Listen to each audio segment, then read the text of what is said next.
The giant hall stretched out like a silver ocean under the bright lights of 1,000 different suns. Each seat held a different kind of alien creature, and their voices mixed together in a sound that hurt human ears. Ambassador Li Dongwu walked slowly toward the speaking platform in the center of the massive room. His black suit looked tiny and plain next to the colorful robes and strange bodies all around him. Behind him walked Park Soo-jin, his aide and translator. She carried a small device that would change his Korean words into the common galactic language. Her face showed no emotion, but inside her heart was beating fast. She knew what was coming, and it would not be good for Earth. The hall held representatives from over 3,000 different worlds. Each species thought they were better than the others, but they all agreed on one thing. Humans were weak and stupid and did not belong in their great galactic community. Dong Wu reached the platform and looked up at the thousands of alien faces staring down at him. Some had tentacles instead of arms. Others looked like giant insects with clicking sounds coming from their mouths. The crystal beings from the Nexari worlds sparkled like living diamonds, while the Vorthan Empire delegates looked like huge lizards wearing golden armor. He pressed the button on his speaking device, and his voice echoed through the hall, even though it sounded small and such a big space-honored members of the Galactic Council. He began. Earth comes before you today with a simple request. We want peace. We want to trade with your worlds. We want to learn from your great civilizations. We want to share what little we have learned in our short time among the stars. The first laugh came from somewhere in the Vorthan section. It started as a low rumble, but quickly grew louder. Soon other species joined in. The Gromax delegates waved their tentacles, and what humans learned was their way of showing amusement. The insect-like Zephyrians made clicking sounds that served as their laughter. High Commander Krell, Thok of the Vorthan Empire, stood up from his massive chair. His scales glittered gold and green under the lights, and his yellow eyes looked down at the human with obvious disgust. When he spoke, his voice boomed across the hall like thunder. The humans want peace, he said, and paused for the laughter to grow louder. These soft pink creatures who cannot even travel between stars without begging us for permission, they want to be treated as equals. More laughter filled the hall, now louder and crueler. Some aliens started making rude gestures. Others began speaking in their own languages, saying things that the translation devices probably could not repeat in polite company. Dong Wu waited for the noise to die down. His face remained calm, but Soo-jin could see his hands shake just a little. She wanted to reach out and touch his arm to give him strength, but she knew that would look weak to the watching aliens. When the hall finally became quiet enough for him to speak again, Dong Wu continued. Earth has much to offer, he said. We have art and music and stories. We have learned to grow food in places where nothing should live. We have healed diseases that once killed millions of our people. We have even learned to live in peace among ourselves after thousands of years of war. This last part made the aliens laugh even harder. The idea that humans had fought wars among their own species was hilarious to beings who had conquered other worlds and enslaved entire populations. They saw war as something you did to weaker species, not to your own kind. Commander Krelthok raised one massive clawed hand, and the laughter slowly stopped. He looked down at Dongwu like a teacher looking at a stupid, child little human. He said in a voice that dripped with contempt, you speak of peace as if it is something special. But peace is what the strong give to the weak when we choose to let them live. You have nothing. We want your world is small and your people are few. You have no great weapons or powerful ships. You cannot even defend your own planet without our permission. The Nexari delegate spoke next. Her crystal body rang like bells when she moved, and her voice sounded like wind chimes in a storm. The humans think they are ready to join the galactic community, she said, but look at them. They still fight with metal bullets and chemical explosives. They still travel in ships that burn fuel like ancient fire. They are barely out of their caves. From the insect section came the voice of Queen Mindzik Era of the Zephyrians. Her words buzzed and clicked, but the translation made her meaning clear. Our youngest hatchlings understand science better than their greatest minds, she said. Why should we waste time teaching creatures who will die of old age before they learn even the basics of real technology? The mockery went on for hours. Each species took turns explaining why humans were too primitive, too weak, too stupid to deserve a place in galactic society. They talked about Earth like it was a zoo where amusing animals lived. Some suggested that humans might make good pets or servants. Others wondered if human meat might taste good through it. All Dongwu stood, quietly listening to every insult. Park Soo-jin wanted to scream at them to tell them they were making a terrible mistake. But she had her orders. She was to watch and remember everything. Finally, the Galactic Council reached their decision. The vote was not even close. Out of 3,000 species, only 12 voted to give Earth any kind of recognition. The reasons were always the same. Humans were too primitive, too violent, and too short-lived to matter. High Commander Krelthok announced the verdict with obvious pleasure. Earth will remain under galactic supervision, he declared. Your species will not be allowed to travel beyond your own star system without our permission. You will not be given access to our technology or our trade networks.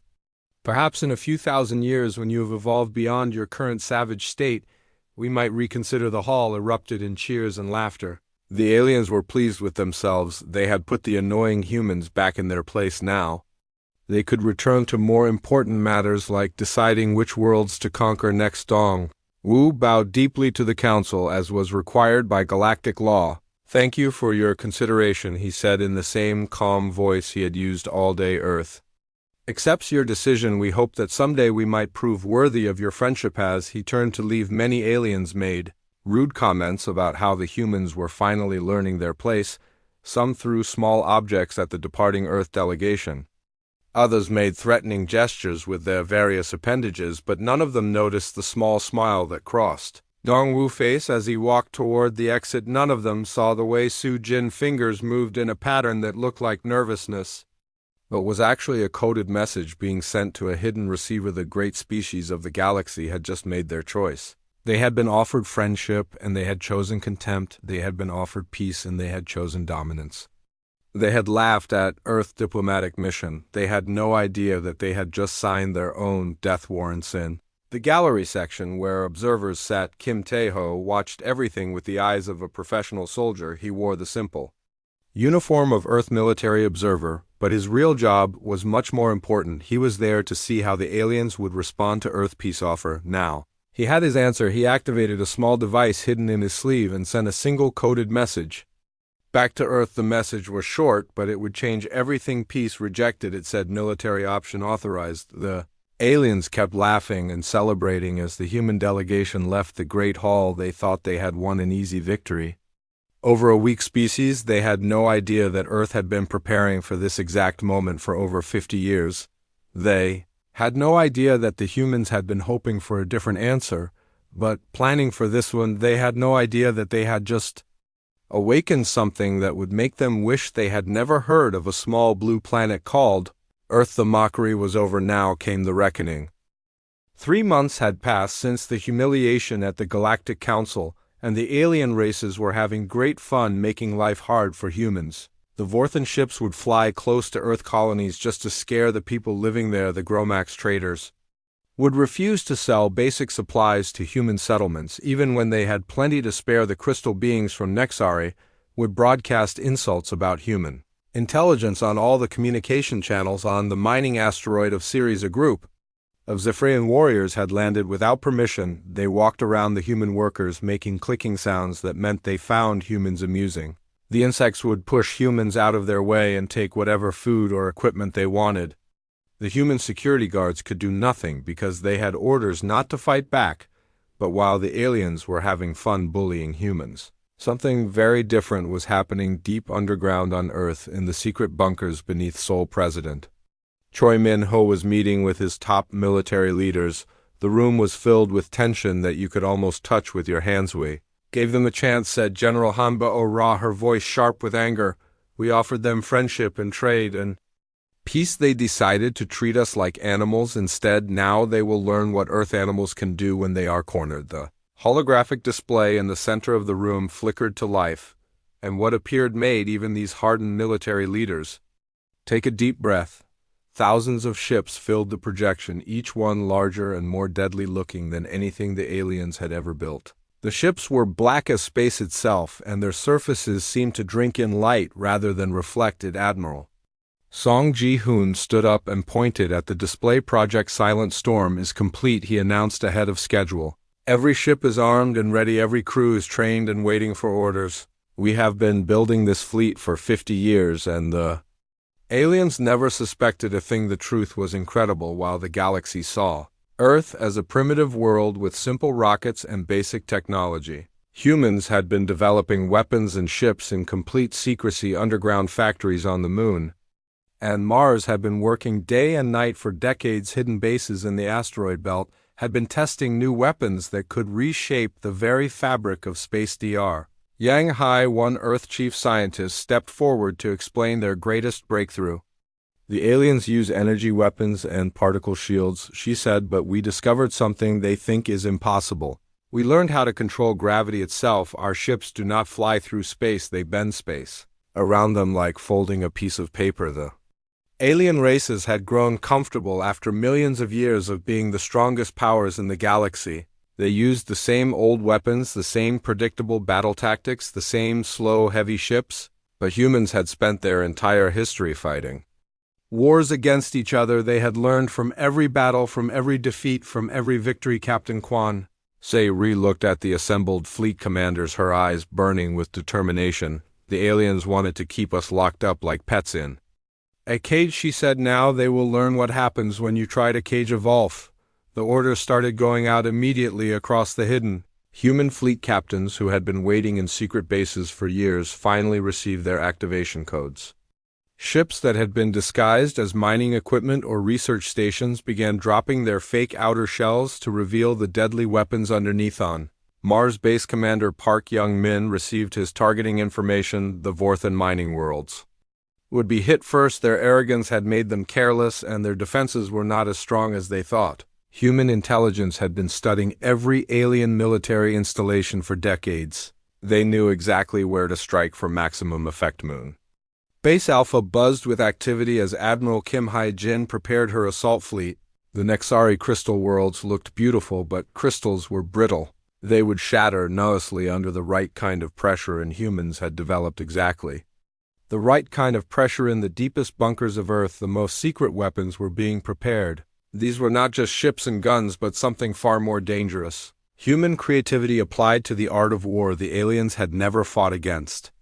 Beings who spent thousands of years perfecting the science of killing each other. Colonel Shindong-hyuk reviewed the psychological warfare protocols. The aliens thought they knew humans, but they had only seen the peaceful side, the diplomatic side. The side that wanted to build and create and explore. They had never seen what humans became when someone threatened their families, their homes, their future. The galaxy was about to get an education. President Choi Min-ho stood before a massive screen, showing Earth from space. The blue marble looked peaceful and harmless, floating in the darkness of space. But beneath that calm surface, a storm was building, a storm that had been 50 years in the making. The aliens laugh at us now, he said to his assembled commanders, but laughter turns to screams very quickly. They rejected our offer of peace and friendship that was their choice. Now they will face the consequences of that choice. The signal went out from Earth to every hidden base, every secret fleet, every waiting ship. The message was simple, and it changed everything. Operation Payback is authorized all across the solar system. Human ships began dropping their disguises and powering up their weapon systems that had been hidden for decades. Came online crews that had trained in secret, prepared for the battles they had dreamed of fighting. The aliens had spent 3 months making fun of the weak, primitive humans. They were about to discover that there was nothing weak about Earth, and nothing primitive about human warfare. The galaxy had laughed at Earth peace talks. Now they would face Earth war machine. The mining world of Zarian Prime had been Vorthan territory for over 2,000 years. Its rocky surface was covered with massive extraction machines that dug precious metals from deep underground. The planet was defended by the best shields the Vorthan Empire could build, and guarded by elite warriors who had never lost a battle. Commander Veltar was having his morning meal when the first reports came in. His aide, a young Vorthan named Kex, ran into the command center with fear in his yellow eyes. Sir, he gasped, we are detecting massive gravitational distortions in space around our planet. The sensors say it is impossible, but it looks like space itself is bending and twisting. Veltar dropped his food and rushed to the main display screen. What he saw there made his blood turn cold. The stars were moving. The points of light that had been in the same positions for millions of years were shifting and dancing like they were trapped in some kind of invisible whirlpool. Then they appeared. Ships came out of what looked like tears. In reality itself, they were huge angular vessels of black metal that seemed to swallow light. The most terrifying thing was how many there were. Hundreds, then thousands, then so many that they began to block out the sun. Captain Lee Jae-sung commanded the lead human vessel, the Soul Vengeance. He looked at the Vorthan planet below and felt no pity for the beings who had spent months bullying human colonists. All ships, he said into his communication device, commence Operation Payback. The human fleet moved with precision that stunned the watching Vorthans. These were not the clumsy primitive craft the aliens expected. Every ship knew exactly where to go, exactly what to do, exactly how to fight. The formation was perfect, the timing was flawless. The Vorthans fired first. Their energy weapons lit up space with beams of pure destruction that could melt through mountain-sized asteroids, but when the beams hit the human ships, something impossible happened. The attacks just bent around the vessels like water flowing around rocks. The human gravity shields were unlike anything the galaxy had ever seen. They did not stop enemy fire, they redirected it. Space itself was twisted and curved, so that energy weapons would slide past without touching the ships. Some of the Vorthan attacks even curved back and hit their own vessels. When the humans returned fire, the results were devastating. Gravity weapons crushed Vorthan ships like tin cans being stepped on by giants. The alien vessels just collapsed in on themselves as the force holding their atoms together was suddenly multiplied by 1,000. The crews inside died instantly as their bodies were compressed into tiny balls of matter. The mining stations were next. Human ships dropped strange devices that looked like small metal spheres. When these devices activated, the Vorthan extraction machines began falling apart as gravity pulled in different directions. The workers tried to run, but there was nowhere to go. The artificial gravity inside their bases failed, and they found themselves floating helplessly as their air leaked out into space. Commander Veltar tried to coordinate a defense, but his communication systems were failing. The human ships were doing something to space-time itself that made normal technology stop working. His weapons would not fire properly. His shields flickered on and off like broken lights. His engines could barely move his ship. The battle was over in less than 20 minutes. The proud Vorthan defenders were either dead or running away in whatever ships could still fly. The mining world that had produced wealth for the Empire for 2,000 years was now silent and empty, but this was only the beginning. Across Vorthan space, the same scene was playing out. Admiral Park. Young men led the assault on their main shipyards. The massive construction facilities that had built warships for millennia were torn apart by gravity weapons that made their metal frames twist into impossible shapes. General Kim Hai-jin destroyed their communication networks. The relay stations that carried messages across the Empire were crushed into debris.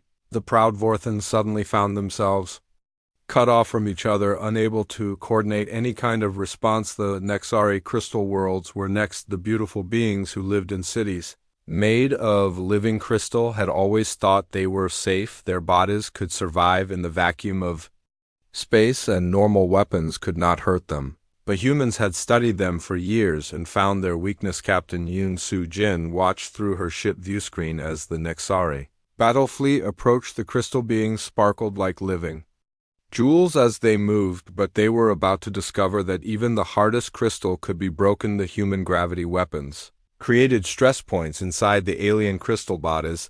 The same forces that held their molecular structure together suddenly worked against them. Cracks appeared first as thin lines, then spread like spiderwebs across their beautiful forms. The crystal beings screamed in frequencies that human ears could not hear as their bodies shattered into millions of glittering pieces. Their cities collapsed as the gravitational stress made the living crystal structures fall apart. The proud Nexari civilization that had lasted for millions of years was reduced to sparkling dust in a matter of hours. Meanwhile, the insect worlds of the Zephyrians faced their own nightmare. The bug-like aliens had always overwhelmed enemies with sheer numbers. Their warrior drones could breed faster than most species could count, and their queen minds were incredibly intelligent. But Admiral Lim Tae-woo had brought something special for them. Human nanotechnology had advanced far beyond what the galaxy imagined. The microscopic robots he released could think and adapt faster than even Zephyrian queen minds. The artificial intelligence Controlling these tiny machines had been programmed with the military knowledge of every human general who had ever lived. It knew every battle tactic, every strategy, every trick that humans had developed in thousands of years of warfare queen mind. Zik-Era watched in growing horror as her perfectly coordinated swarms fell apart. The nanomachines were learning her tactics in real time. Every move she made was countered within seconds. Every strategy was defeated before it could even begin. They are inside our communication networks, she transmitted in panic to her sister queens. They know what we are thinking before we think it. How is this possible? The answer was simple. Humans had spent their entire history fighting wars against themselves. They had developed every possible way to defeat an enemy because they had been their own worst enemies for thousands of years. The peaceful galaxy had never needed to be that creative about warfare as world after world fell to the human assault.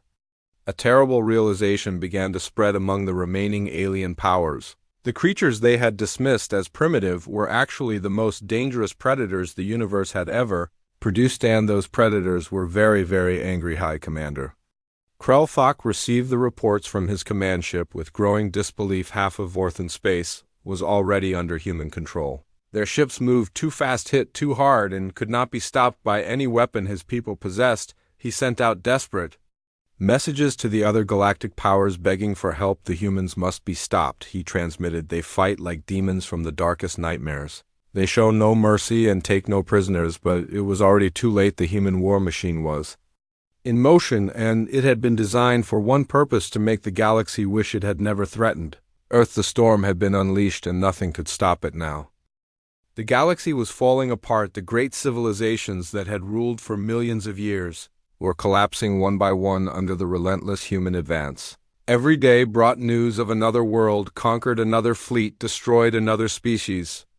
Driven to the edge of extinction on the water world of Aquarior Prime, the Gromax Confederation was facing the end of their empire. The tentacled beings had always been proud of their ability to regenerate from almost any injury their bodies could regrow lost limbs in hours, and they could survive wounds that would kill most other species, but the humans had been studying them. Colonel Shindong Hyuk stood on the bridge of his ship, watching the Gromax homeworld through the view screen. The planet was covered in oceans with floating cities that housed billions of the tentacled creatures. It would have been beautiful if not for what was about to happen. Deploy the biosuppression field, he ordered. The weapon had been designed specifically after human scientists captured and studied Gromax prisoners. Instead of trying to kill the aliens, the device prevented their bodies from regenerating. It made them as mortal as any other living being. Tentacle Admiral Gorth felt the change immediately. The constant feeling of renewal that had been with him since birth suddenly stopped. His body felt different, wrong somehow. When one of his warriors was injured in a minor accident, the wound did not heal. Panic spread through the Gromax fleet faster than any human weapon when beings who had lived for thousands of years without fear of death suddenly realized they could die. Their courage evaporated. The great Gromax armada that had conquered dozens of worlds fell apart as the crews abandoned their ship's commander. Yun-Su Jin watched another group of crystal beings shatter under gravitational stress. The Nexari had once been considered the most beautiful species in the galaxy. Their bodies were living art that could survive almost anything. But under the twisted forces of human gravity weapons, they cracked like glass dropped on stone. The insect worlds were suffering even worse. The Zephyrians had always won through superior numbers, but human nanoswarms could multiply faster than even their breeding chambers. Queen Mind Zik-Ara tried one desperate strategy after another, but the artificial intelligence controlling the human micro-robots was too smart. Every time she thought of a new plan, the nanomachines adapted to counter it. Every formation she created was broken. Every trap she set was avoided. It was like fighting an enemy who could read her thoughts before she finished thinking them. They are learning from us faster than we can learn from them, she transmitted to her sister queens in growing desperation. We have fought wars for millions of years, but they fight like they have been at war since the beginning of time. She was more right than she knew. Humans had indeed been fighting since the beginning of their recorded history. They had developed every possible form of warfare because they had no choice. When your own species is your greatest enemy, you learn to be very, very good at war. The Psychological warfare was almost worse than the physical attacks.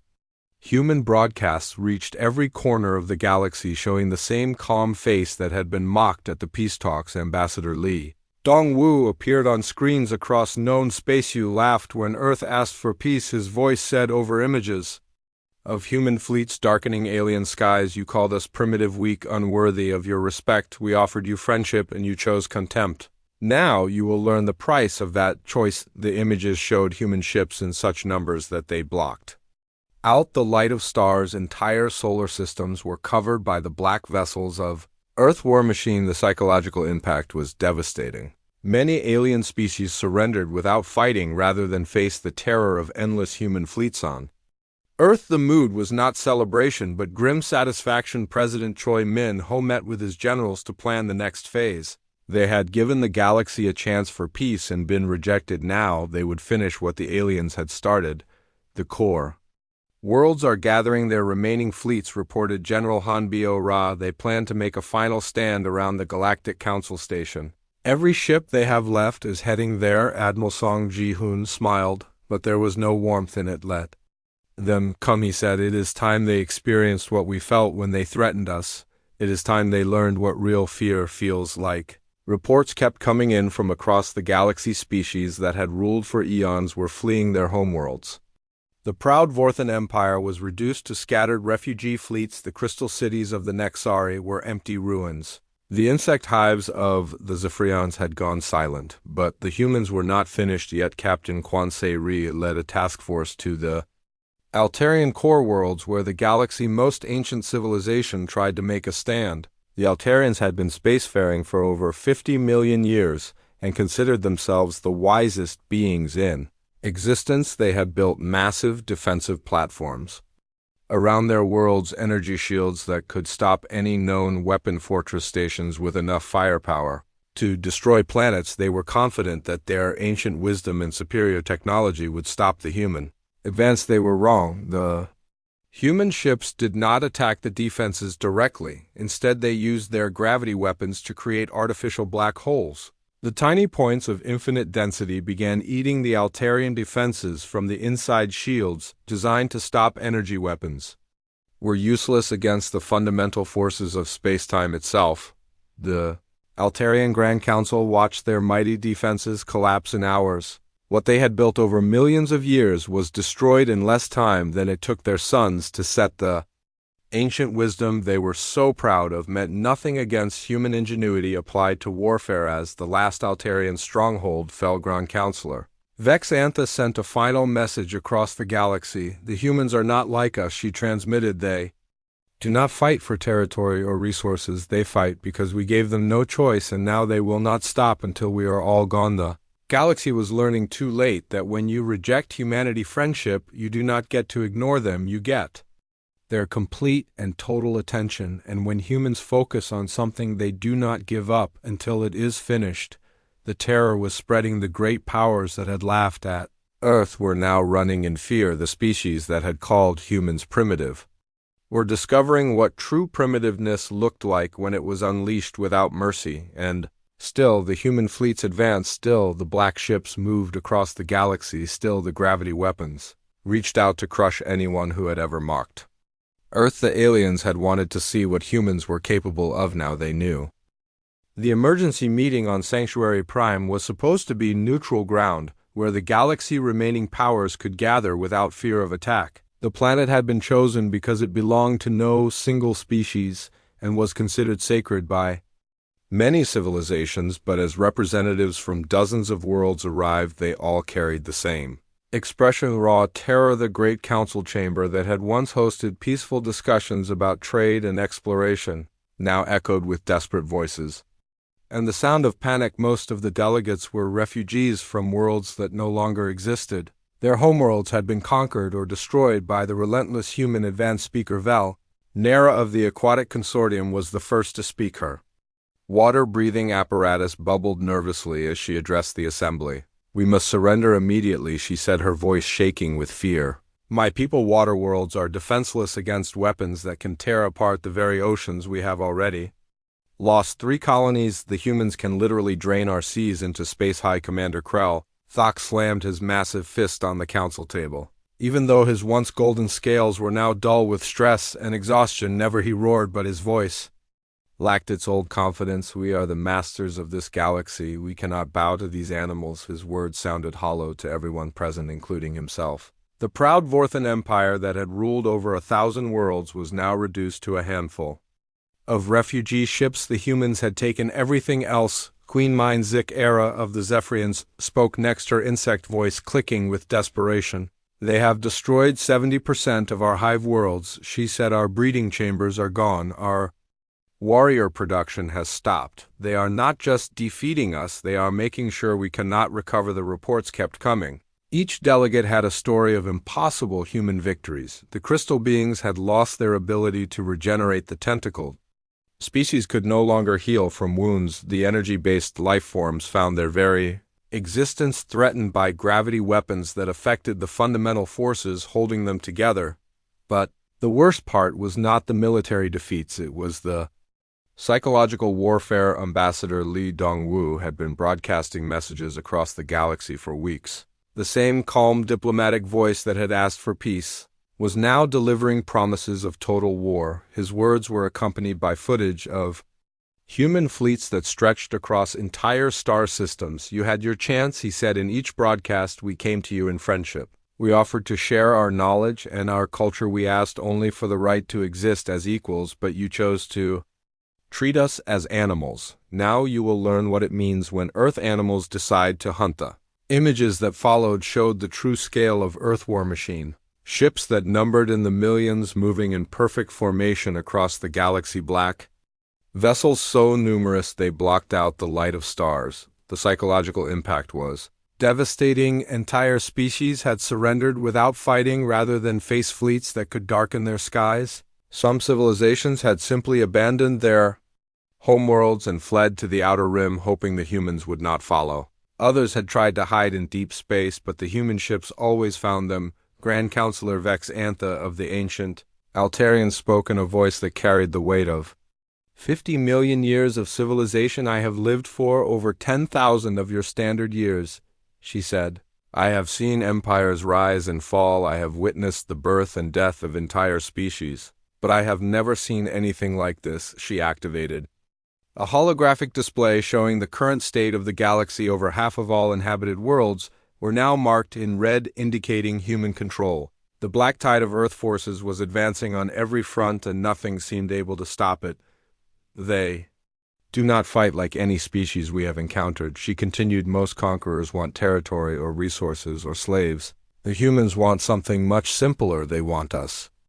The Galactic Council Station hung in space like a dying star, surrounded by the largest fleet the galaxy had ever seen in one place. Ships from every remaining species formed defensive layers around the massive structure. Vorthan battle cruisers, with their heavy armor, Nexari crystal ships that sparkled like deadly jewels, Gromax vessels that moved like swimming creatures through space, and Zephyrian hive ships carrying millions of warrior drones. It was the last hope of galactic civilization, and everyone knew it. High Commander Krell Thok stood on the bridge of his flagship, the Pride of Vorthak, looking out at the assembled fleet. His once mighty empire was reduced to this final desperate gamble, but at least they would face the humans with some dignity. We have 3 million ships, he said to his assembled commanders. Even the humans cannot defeat numbers like this. We will show the galaxy that we are not afraid of these upstart primitives. But even as he spoke the words, Krell Thok felt doubt gnawing at his mind. The humans had destroyed half the galaxy in 6 months. Their black ships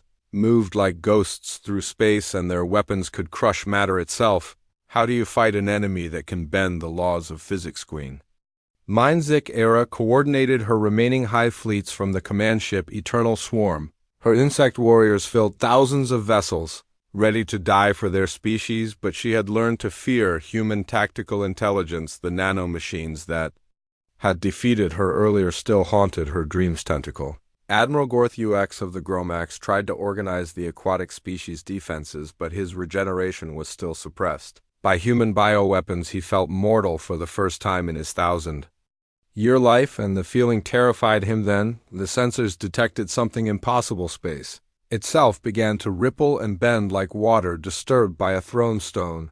The fabric of reality twisted and warped as gravitational forces beyond anything the galaxy had seen began to take effect. Stars seemed to move in their positions as the fundamental structure of space-time was altered. "They are coming," whispered Grand Counselor Vex Antha, her ancient voice filled with dread. The human fleet emerged from folded space in a display that defied every law of physics the aliens understood. Ships appeared not from faster than light travel, but from holes torn in reality itself. The black vessels of Earth war machine materialized in perfect formation, surrounding the alien fleet completely. But it was not just the number of ships that struck terror into alien hearts. It was how many there were. The human fleet stretched in every direction as far as sensors could detect. Millions of ships, then tens of millions, then hundreds of millions. The black vessels filled space so completely that they blocked out the light of distant stars. The galaxy had never seen anything like it. Admiral Song Ji-hoon stood on the bridge of his flagship Earth Judgment and looked out at the alien fleet trapped in the center of human forces. They looked so small and helpless, surrounded by the might of Earth. "Armada, open a channel to all alien vessels," he ordered. His image appeared on screens throughout the alien fleet. The same calm face that had once asked for peace now delivered the final ultimatum. "This is Admiral Song Ji-hoon of the Earth Defense Force," he said. "You are completely surrounded and outgunned. Your fleets are broken, your worlds are conquered, and your civilizations are at an end. You have one choice: surrender unconditionally and accept Earth authority over this galaxy, or be destroyed where you float. The decision is yours, but you have exactly 60 seconds to make it." The alien commanders looked at each other in desperation. Some wanted to fight to the end, others begged for mercy. The Zephyrian Queen minds tried to calculate odds of victory, but their computers could not even count the number of human ships. High Commander Krelthok tried one last act of defiance. "All Vorthan ships attack," he roared into his communicator. "Show these humans what it means to face the Empire." A few dozen Vorthan vessels opened fire, their weapons lighting up space with beams of pure energy, but the human ships did not even bother to defend themselves. The alien attack simply bent around the black vessels as gravity fields redirected them harmlessly into empty space.